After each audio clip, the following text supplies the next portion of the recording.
Salam logis, sehat selalu dimanapun teman-teman berada.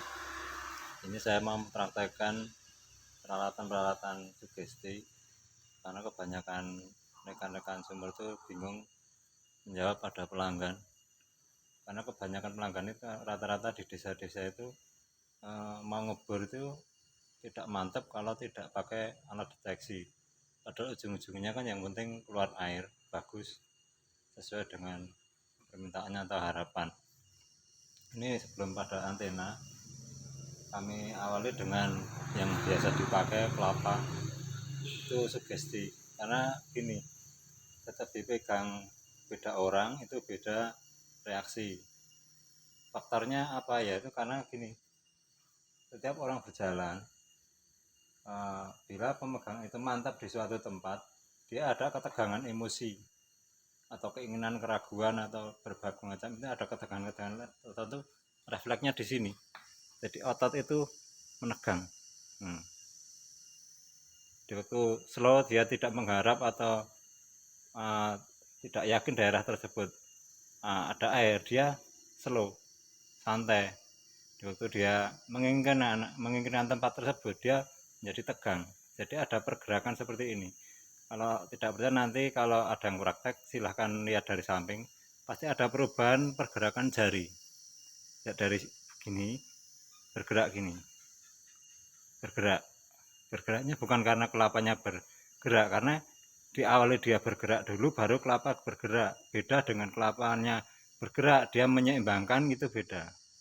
Berarti gerakan jari menyusul, tapi ini jarinya dulu baru kelapanya bergerak. Contohnya begini. Ini ya, biasanya naruhnya kayak gini, agak ke depan. Jadi kalau lewat satu yang diharapkan gini,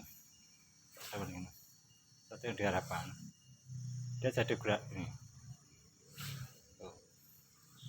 Jalan. Nah, seperti berdiri. Sebenarnya ini ketegangan jari ini. Jalan. Nah, seperti berdiri. Setiap orang punya bayangan di bawah itu lain-lain. Jadi imajinasi itu lain-lain karena pengalaman ngebornya masing-masing. Jadi ukurannya beda-beda. Nah, kebanyakan orang mencontoh itu jadi terus sugesti yang sama bila dituntun cara pegang majunya gini. Dan pemegang pertama yakin di tempat situ, nanti pemegang kedua jadi ikut-ikutan refleks sama tempat di situ. Tapi kalau nggak mengetahui atau nggak dipraktekkan atau ditunjukkan di situ, silakan praktek, barusan dia praktek itu lain tempat karena keyakinannya beda tempat. Ini apa, semoga bisa dipahami. Jadi memang benar-benar refleks sugesti, bukan faktor di bawah ada air.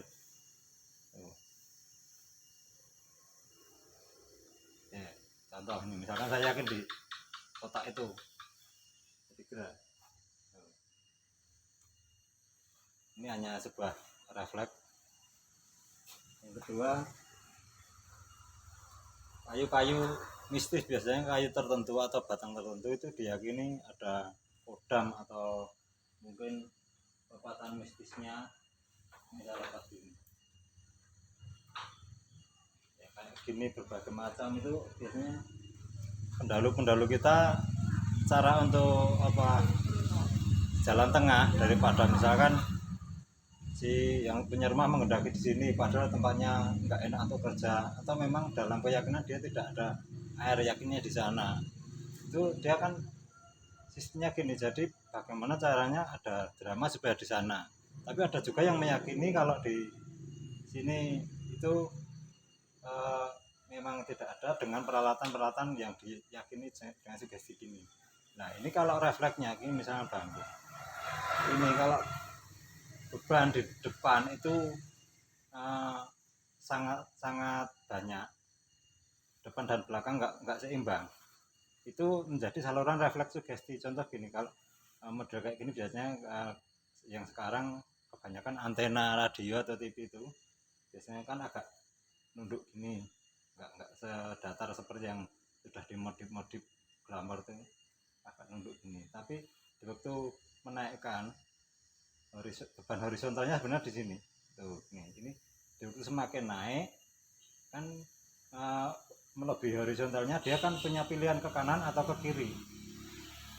Nah, ke kanan atau kiri, kalau dia menghendaki di kiri, itu ada pergerakan ke kanan dia mempertahankan, itu ada pergerakan kiri dia membiarkan. Jadi terjadinya di sana. Jadi bukan faktor ini ketarik mungkin gravitasi air atau enggak, ini sebenarnya refleksi pemegang. Ini terus jalan-jalan lagi sana, kakinya sana. Ini memang secara kebiasaan atau yang kita praktekkan itu otak tidak mengendalikan tapi keyakinan mengendalikan. Itu di ekstrim ini. Kalau dia ragu apa dia tidak yakin tempat itu ada air, itu pun ada refleks, dia lagi nunduk. Jadi walaupun gerakannya jalannya cepat aja tetap gini. Tapi kalau dia ke atas dikit aja, nggak usah jalan cepat, dia langsung belok, entah ke kanan atau ke kiri lah. Kalau yakin di kiri, dia belok ke kiri dibiarkan, waktu belok ke kanan dia mempertahankan secara refleksnya. Sama dengan ini. Nah ini yang kayu-kayu gini, ini bambu, jenis bambu, jenis kayu sama. Terus yang jenis ini agak beda, ini sangat jarang tapi ada di Facebook itu, ada beberapa yang mungkin berlagak paranormal, itu ya kayak gini, turun, kalau pas ada air dia turun, atau praktekan gini, sama seperti itu sifatnya. Oh di sana, ya, kalau kelebihan jalan dia itu karena ada beban lebih banyak di depan. Nah itu kalau misalkan kita coba dengan begini, silahkan tes bapak yang pegang-pegang itu, coba dikasih beban untuk kita siasati beban depan dan belakang itu imbang, kan banyak cara dan mungkin bisa dirapikan. Kalau kasih beban seimbang depan dan belakang begini, kasih seimbang depan belakang imbang ini, kalau memang dia tertarik dengan suatu yang dianggap air itu tadi, pasti tetap dia nunduk. Karena otot ini kan jadi rileks terus semaunya. Jadi tidak usah waktu dia nggak yakin dia harus tekanan lebih, dia yakin terus dironggangkan, itu nggak usah, nggak perlu. Jadi dramanya jadi kelihatan. Tuh. Kalau memang dia kayu yang dianggap mistis itu bisa nunduk dengan kondisi sebelumnya seimbang ini, terus waktu yang ada air terus dia nunduk, nah itu kayu itu perlu dipercaya bahwa itu bisa menentukan air. Kalau nggak bisa nunduk, jangan kita percaya. Terus ini juga bisa, udah gini. Kalau dia bisa refleks atau menentukan di waktu di sana ada air, terus kita jalan dia belok sana, terus kita jalan lagi dia beloknya tetap ngarah ke sana, oh berarti di sana. Nah itu kayu tersebut kita percaya boleh dan fakta berarti, karena depan dan belakang imbang. Jadi bukan rekayasa otot secara refleks sugestinya, enggak. Nah kalau dia jalan terus gini enggak bisa gerak kemana-mana, walaupun pada kanan kiri sudah banyak sumur bor, praktekanlah sana sini, nggak bisa gerak, jangan dipercaya, itu memang arahnya cuma sugesti. Yang ini tadi kasih keseimbangan yang kayak itu, kasih keseimbangan. Kalau nggak bisa gerak, kalau sini kan jadi imbang. Kalau ada bebannya di lengan gini, jadi kita miring sedikit saya belok sini, miring sini, belok ke kanan. Nah itu untuk melogiskan bahwa dia itu belok-beloknya itu faktor ada kelebihan di kayunya ini, kita kasih cara ke belakang biar bisa tambah beban. Tuh.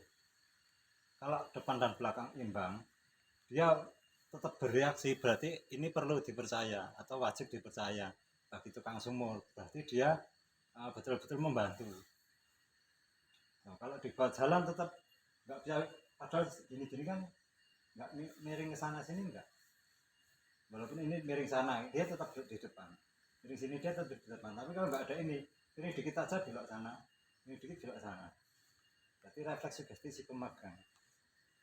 Yang kayu sama saja, yang bambu sama aja, atau yang antena-antena radio antena TV itu kan kasih cara, kasih las beton kecil 4 miliar atau gimana untuk tambah beban, seperti menara-menara keren untuk pembangunan gedung tinggi itu kan di belakang ada beton-beton pengukur keseimbangan.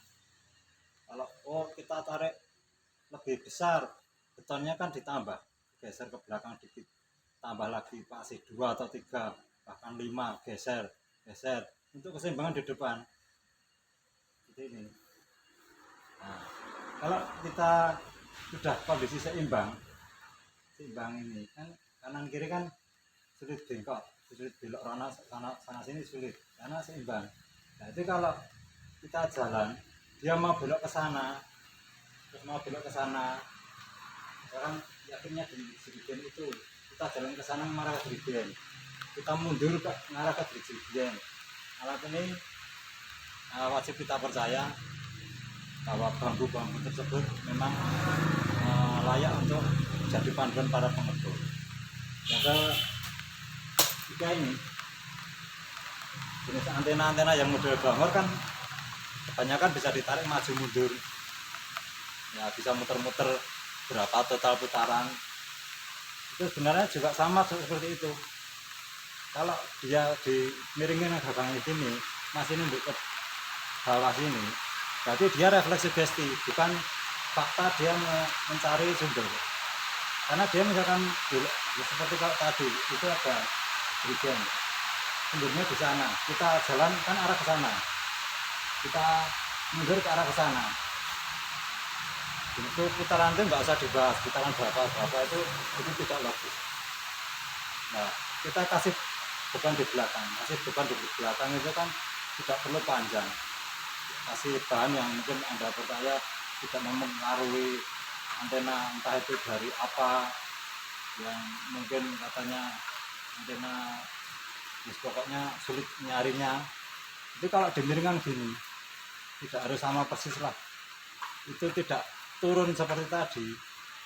Nah misalkan agak imbang, dimiringkan alatnya itu miringkan dulu. Kalau memang mau imbang, nggak langsung jeblek turun ke sini, itu kita coba bisa mengarah ke Jerigen itu enggak, yang mungkin tadi dipraktekkan mengarah ke Jerigen, terus setelah kasih keseimbangan mengarah ke Jerigen enggak, ini lebih licin loh daripada tanpa keseimbangan. Karena logikanya beban seimbang dengan beban sebelah, si bearing ini lebih ringan untuk putarannya, lebih licin, putaran gininya lebih licin. Nah, itu mengarah ke sana enggak? Kita turun mundur lagi ke sana lagi. Nah, itu saya pun berani beli, bukan cuma kita membantah atau berargumen. Ya mintanya berapa selama saya mampu, bahkan saya pasarkan tanpa saya minta rupiah komisinya. Saya beli karena saya sangat butuh, bukan saya membantah alat-alat ini tidak perlu ada, enggak. Saya mendukung supaya putra bangsa itu muncul ada alat itu yang logis dan bisa benar-benar untuk panduan, bukan sekedar drama. Nggak bisa kemana-mana. Kalau sini mudah banget. Mau putaran berapa putaran ini enteng. Saya nggak usah diputar-putar gini. Nah, saya sering gini. Jadi cuma dari kita rasakan beban. Coba Anda yang sudah punya seperti rasakan beban, tidak usah diputar-putar, kan tetap muter. Semakin ada beban di depan, semakin mudah memutarkan gini. Bahkan kalau sudah mencapai puluhan itu kan jadi tidak terkendali seakan-akan. Padahal kan ini refleks putarnya kan makin besar. Jadi makin banyak beban di depan, itu makin refleks sugestinya makin tersalur. Bukan karena di suatu tempat yang terbelokkan ini tadi itu ada air, tapi keyakinan si pemegang itu di sana. Terus dipegang orang lagi yang tidak melihat loh, bukan karena tadi menyaksikan, itu yakinnya di lain tempat, itu ya beloknya ke sana, bukan di situ tadi. Ya semoga dipahami, bukan saya untuk memprovokasi bahwa alat-alat ini tidak perlu ada, tapi saya ingin memacu bagaimana supaya akurat, agar tukang-tukang sumur itu dapat panduan lebih mudah dan tidak merasa tertipu, terlanjur beli, ternyata oh alat sugesti, ujung-ujungnya seperti yang sering ngobrol dengan saya, oh itu untuk drama, jadi kalau yang berkendak mengendaki di sini, padahal saya tidak yakin di situ ada air. Terus memang tempat kerjanya sulit atau manggulnya jauh, harus pakai ini siasatnya.